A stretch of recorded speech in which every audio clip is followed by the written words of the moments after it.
بیسیلینم کو یاد رکھیں، سل کی بات ہوئی ہے تو، کہ وہ خاندان جن میں سل کا مادہ پایا جاتا ہے کے اندر خواہ فوری طور پر سل کے آثار نہ بھی دکھائی دیں اور لیبارٹری میں بھی وہ ٹیسٹ نہ آئیں، ان کے اندر مادہ ضرور رہتا ہے.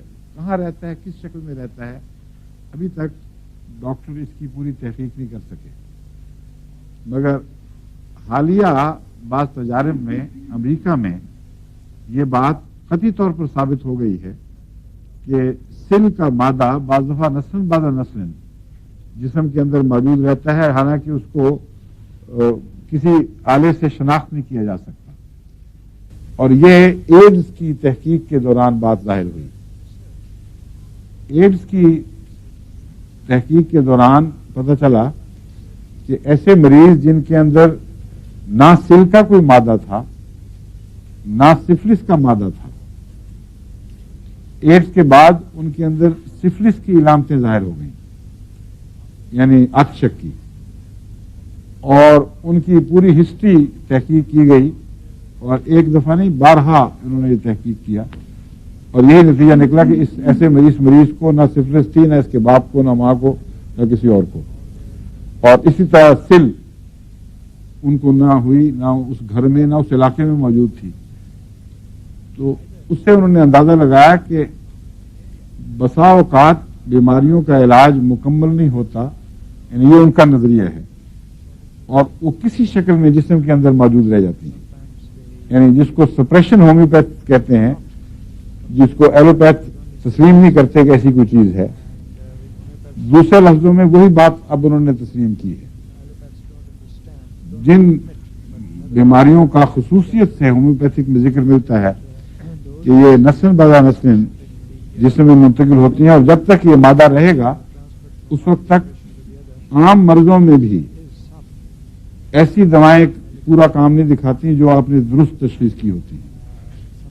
اس لیے ہومیوپیتھ آپ کو بار بار توجہ دلاتے ہیں کہ جب وقتی امراض درست ہو جائیں تو اس مریض کے مزاج کو درست کرنے کے لیے آپ کو علاج جاری رکھنا چاہیے.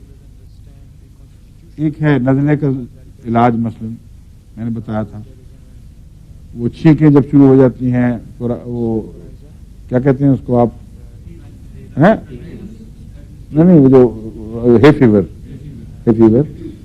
تو وہ ٹھیک ہو جائے گا وقتی طور پر، لیکن وہ مرض نہیں جائے گی کیونکہ اس کی بیماری کا جو رجحان ہے وہ باقی رہے گا. ایسی صورت میں جب ٹھیک ہو جائے تو پھر اس کا علاج ہونا چاہیے اینٹی سورک دواؤں سے. کون سی دوائی اس میں نے بتائی تھی، یاد ہے کچھ؟ لیگیسس تو ہے ایک، لیگیسس فوری طور پر بھی اثر دکھاتی ہے اور بعض دفعہ مستقل بھی دکھاتی ہے. اس میں یہ خوبی ہے، مگر عارضی اور مستقل سورائنم بھی دوا ہے. جو میں نے بیان کیا تھا کمبینیشن وہ آپ کو بھول گئے شاید. میں نے بتایا تھا کہ ایک دوا جو چھینکوں وغیرہ کو، اس قسم کے فیور کی چھینکوں کو اگر علامتیں ملتی ہوں تو بہت اچھا فائدہ دیتی ہے، فوراً دیتی ہے. وہ ایلیم سیپا ہے، یعنی پیاز، یاد ہے؟ ایلیم سیپا ہے. ایلیم سیپا عارضی دوا ہے، یہ لیکسس کی طرح لمبا اثر والی دوا نہیں ہے. اور اس سے جوڑ رکھنے والی، اس سے ملتی جلتی دوا ہے ایلیومینا. اگر مریض ایلیم سیپا سے شفا پاتا ہے تو عموماً ایلیومینا اس کے مستقل مرض کا علاج کرتی ہے. اور ایلیومینا وہ ایلیومن ہے جس کی دیگچیاں آپ اکثر سے استعمال کرتی ہیں، اور یہ جسم کے اندر بد اثر ضرور پیدا کرتا ہے. اسی لیے ایک دفعہ یہاں رو چلی تھی مغرب میں کہ ایلومینیم کے برتن استعمال نہیں کرنے، کیونکہ وہ کہتے تھے کہ گاؤٹ، آرٹریوسکلروسس وغیرہ اس سے پیدا ہو جاتا ہے. اور یہ میرا بھی مشاہدہ ہے. بہت مریضوں کو میں ربوہ میں، بہت مریضوں کو تو نہیں کہنا چاہیے کیونکہ ایسے مریض کم تعداد میں آئے ہیں میرے سامنے، مگر جتنے آئے ان میں سے بہت کو میں نے دیکھا ہے ایلومینا سے خدا کے فضل سے شفا ملتی ہے. لیکن اس میں ایک پرابلم یہ ہے کہ ایلومینا نسبتاً جلدی استعمال شروع ہو جانی چاہیے. اگر مرض اپنے آخری کناروں تک پہنچ چکا ہو تو ایلومینا کا اثر بہت آہستہ آہستہ ہو رہا ہوتا ہے. اس لیے اس کا مرض اپنے آخری کنارے تک پہنچنے میں بعض وقت 10-15 سال لیتا ہے. تو 15 سال سے جو بیماری جڑ پکڑ گئی ہو اس کو آپ ایلومینا دیں اور سمجھیں کہ ابھی جلدی اثر دکھائے گی، کوئی اثر نہیں دکھائے گی. اتنی لمبی اس کی زندگی کا عرصہ ہے تو کچھ فائدہ پہنچائے گی. اس لیے ایلومینا کی پہچان کے لیے آپ کو اس کا خوب مطالعہ کرنا چاہیے تاکہ وہ علامتیں اگر ظاہر نہ بھی ہوئی ہوں آپ ایلومینا کو پہچان سکیں. اور ایک ذریعہ عارضی بیماریوں کے ذریعے پہچان کا ہے.